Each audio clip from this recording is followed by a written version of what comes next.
Kabisa na Haya Electronics, hichi ni kipindi cha joto ambacho unakuta watu wengi walionunua AC wanazikuta AC zao hazifanye kazi vizuri, so maybe AC zingine zinapaswa perform. Haya Electronics tunakuletea suluhisho katika moja ya AC bora kabisa kwenye market sasa hivi za haya ambazo zinakuja na DC inverter.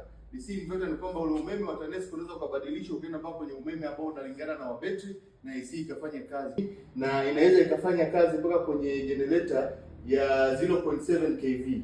Na vile vile inaweza ikafanya kazi hata kama kuna sehemu ambazo umeme unasumbua. Kuna maeneo ambayo umeme unasumbua kama Kigamboni, wapi umeme unakuwa unashuka mpaka below 108.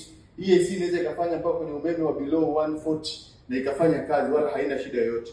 Kwa mfano kama kwenye hichi chumba chetu hapo unachokiona cha ofisi yetu ni square meter 150. Hapa nitakiwa tuweke sisi AC tatu ili ziweze kufanya kazi za 24. Lakini tumeweka haya PC moja tu ile pale juu. Kazi tuliweka AC mbili, lakini tukajikuta ile AC nyingine kule hatuna haja nayo tena. Kwa hiyo tunatumia AC moja, leo tuna mwaka mmoja na nusu iko pale na inafanya kazi.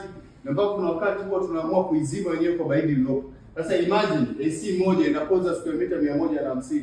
Wewe mwenyewe unaweza ukasave hela yako, unaweza ukasave budget yako. Njoo chukua Haya Electronics AC ambayo ni nzuri, tutakufungia, tutakuweka tutakuwekea mpaka nyumbani kwako na utaamini kwamba utasave kwa kila kitu. Karibu sana Haya Electronics uweze kujipatia AC.